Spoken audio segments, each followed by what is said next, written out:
Samoa ma lau whaafongfonga o le Vaega 15 nei o le tātou Paul Klami. Pepa ma le api o whaamaumaunga Tama Poua ai le Polago o wālawa le ngā luenga tu umumusu o lo whai nei. Pei lava na o tā ua le nāwai o sa utua na i Samoa ma lau whaafongfonga. Mai lava i le vā sa u mātu se i o mai fo i nei vā sa se i o tātou tini atu. I luma mai mo le Faaautuina o le whanau mai o le pepe fau o le Christmas. O le asui lava le kuka pali i ai mai se le awhionga le saole i Atua. Ia wā lava le tautuaina ma le au onanga o lo whainei mo oe Samoa le atu pele. Ioi. Ona iai tautulunga le nei vaitau, ia. Wa tātu iai le vaitau o langona tu sao ma tu umusu a Faaautua a o tātu iai i le nei masina i o naso ma vai aso. Whai ua le tausanga i le tātou malanga umi mai lava i le amatanga o le nei tausanga se ia tini mai. I le ai aso longa lua le nei ia o le tātou malanga ma le masina muli o le lua afe lua sifuru. Nau whapea tuai lea lo watunu ue, usi lau whaafonga. O le lau pepa 15. O mawhauwhaunga, Tama Poua ai le Polago. Mai le api o whaamaumaunga. A wālawa ia le tautuaina o oe Samoa le atunu ue pele i o maaualoto. O le autu o le launga, Tama Poua ai le Polago i lau whaafonga Samoa i le newa sa ua Faaautuina whapenei. Mai le tusi ma le api o mawhauwhaunga o le Tama Poua ai le Polago. Whai mai ua fiapoto le tagata i galuega mamana le Atua. Ioi, o le autu la o le Vaega 15 po o le lau pepa 15 mai tusi whaitau o le api o mawhauwhaunga. Tama Poua ai le Polago. Ua whamalo le soifua lau le lei ma le langi mātango fie. Ua tātou talunoa whaatini iai o tausala le nei as fau Samoai. A wafo i o lele ua mapu i whale matu le alofa whātu lai o le tātou tāpa au o i le langi. Ioi, i le soifua ia malo nei ola. Ioi. Ai, le italaina la no noa o umawhauwhaunga ma le avei o ulangona Samoa lo tautua inai oe mua lava o na o whaatulo watu i lau whaafonga tāpua. Ioi, whaamangalo mai le au auna pe a whai se upu ma se tala e pa u mai i le ungutu. Ma e au foi ona e silafia Samoa le atunu pele e moni o te Poua. Ai o te le Polago. Ioi. Mai le o foi a se tama a se tae tafe o le awau angalu. Ioi. A wa foi o lava o le tama le sinapi ma fala e o fanga iei langona ma mawhauwhaunga. Ioi. A wa foi o langona o le tangata e fuafua iai lona o langa wha le tangata. Ioi. A waile mwhai on malingi fua ulo i matra se i vanga nā ua e whaatanga i o langona e whaatino. E le mwhai foi ona ai o tātou ngutu se i vanga nā.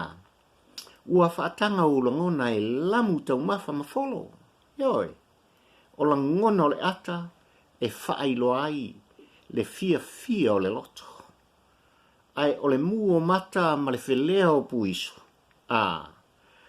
O le whaatangana le nā o langona e tau mai ai. Ua e ita, ma e tō tamai. Ioi. O lau fia inu. O fi au vai ma fi au mamau tu lau o lau ngā ioi. O lau alofa. Ma mea uma whaale tino e ngā ioi ai o tātou tino. Whai mai, e le ma whai ona tātou whai a se i vāanga nā. Ua whaatanga o tātou langona. ona mawhai lea ona whaatino. Ioi. O langona o le tangata e whaataimi eilo na o langa. E taimi eilo na o langa whaalitino pe a ala e ile asu fau. Ma e taimi e foi lona o langa whaaleanganga. Ona tuia to tuli lea ma wha fo i le vi inga. I le atua sili ese. Ioi. Pe a tātou mumoe o langona o taimi e taimi ai lo maluia. Ioi. Mai e taimi ai lo moe tautala. Lo moe tangi. Le moe oi. Le moe savali. Moe fiti ma le moe tanguru. Ia lo moe whaamanga. Ioi. Mai e taimi e o langona. Le taimi e amatai. Ia ma le taimi e umai. Ioi. O nei lau winga o le tangata soifua, e whaingatai tangata ola o nā oa o masu e sua iai. A wafo i ua maua oi le popole. Ma le pisi o lau whai ai ngasu o le o langa, ma mea whaletino. Ai whai mai, e whatu ala lata lava, iai ina ua whati le o langa whaletino. Ona whe memea i loa lea o le o langa a wafo i, ua le mautonu, langona ona ele i sauni ta pena iai. Ioi. Whai mai, o langona o le tangata e mafuta ma le atua. Ai, le o le tino. Po o le whaletino. Ioi. E tātou te vaia le atua i o tātou langona. Ai le o mata. E pei ona tala pepelo ai le au tālai. O a fo i o tau mwhai tangata tālai. E whaatino ma tautino mai ona langona. Whai mai o le mea mo i lava saia wa ai i a Yesu. Ioi. Mai ia tala noa i ai. Ioi. Ona talitonu le ia i o le tangata o la wha vale valea. A wafo i e musu e whawhangu ona langona. Ai, whai mai whasanga al Tama Poua ai le Polago. O lon tangata o na matua, o uso matua whawhine, o na ainga, nu umaleitu malo male atun u. Whai pule, minsta, le li pāle mia ma tangata mautofi u ma whaifi au ti a konu. Ma sos tangata ola. O lo i lungol nei whanga ele. O le upumoni. Ele ai, le ai, le ai, le ai ma seisi. E vā la lata se mafutanga ma le atua. Ioi. So ia se le tala pipelo. Ma whafolinga i o tū langona. Ioi. Mai Tama Poua o le upumoni e vanulu tātou vā ma le atua. Ma huaisa. Ioi.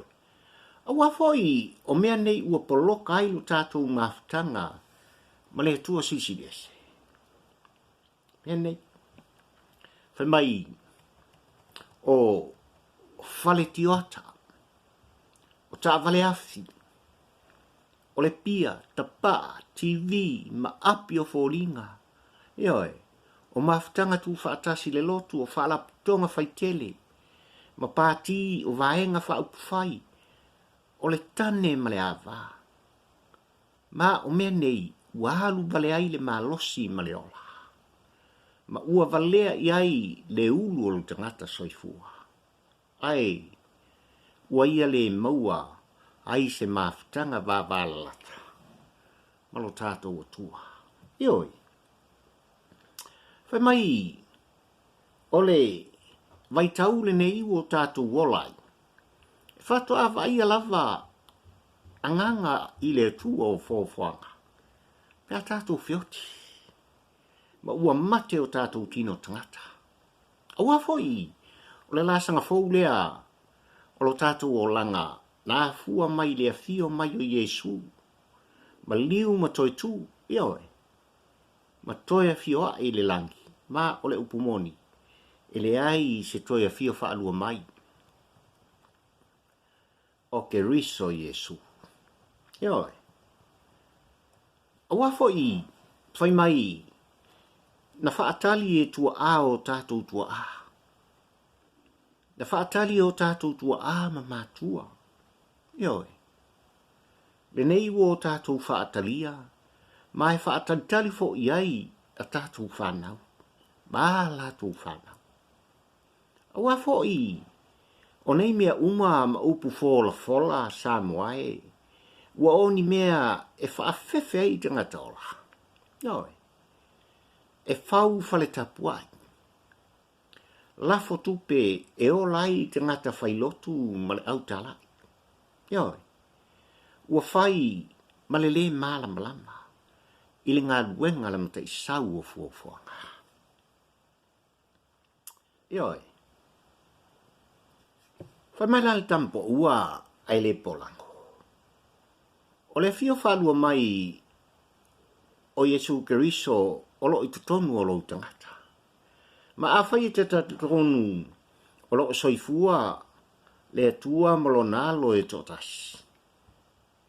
O le fio whaalua lea o Keriso i tutonu i ate oi. Ioi. Ai lafo oi i le afi i feli.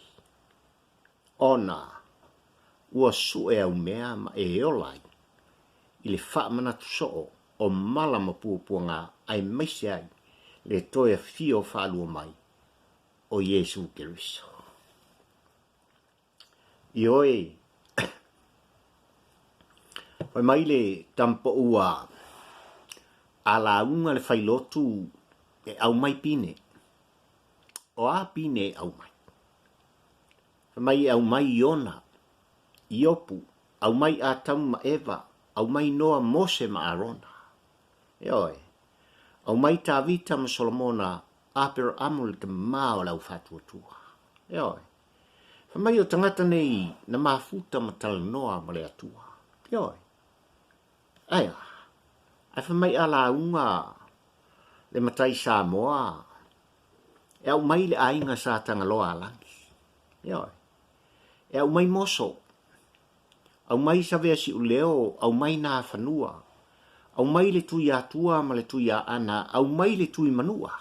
Ioi, tui fiti ma le tui tonga ma mali e toa.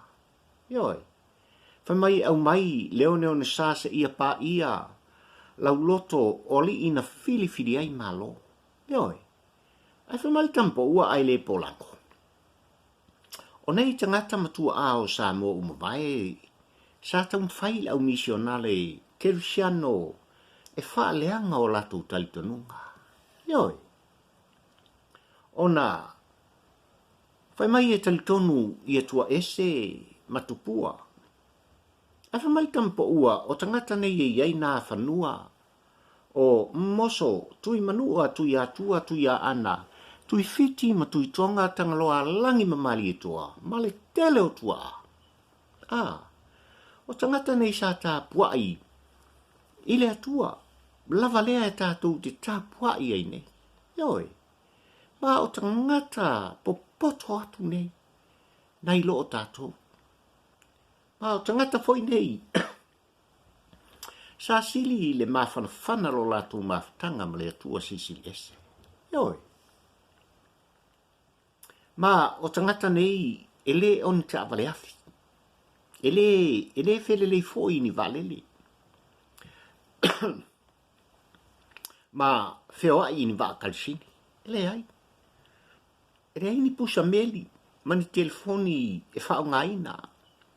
Le ai ni Facebook po api o foringa. Ai whai mai na whao ngā o latu langona. E tala no ai male atua. Ioi. E whe māte ai. Whe ite ai. Ioi. Mai e ite le tui manua matala noa i ona langona. A ngā i le tui tonga mai si tui matui. Ma mali atoa. Ioi. Ma saola i si o langa file mu. Sa whioa i le sami ai sa le fefe i se i a whi ai. Mai sa whioa i le vao ai sa le fefe i manu whi ai. Ma le ngata uongo. Ai sia. Ua foi na o le atua lava na tali tonu iai. Ai le ai ni mau ngasu ba lea i o lato wolanga. Ioi.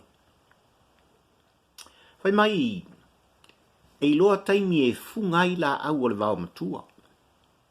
E loa foi taimi e whana na waifo fine ma manu mai wha.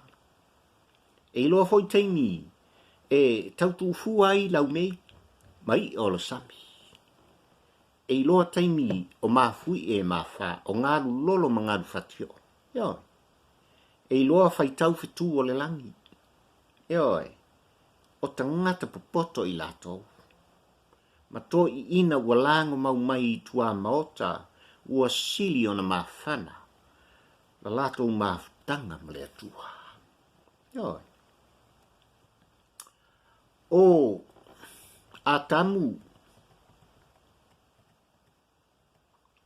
mamoso manawhanua ua leva. Ai ua saun tangata ola nei e le mawhana le mawhtanga ma le atua e whao wha malosi le whasi whai le tangata. Yoi, e le ai se whai a iola.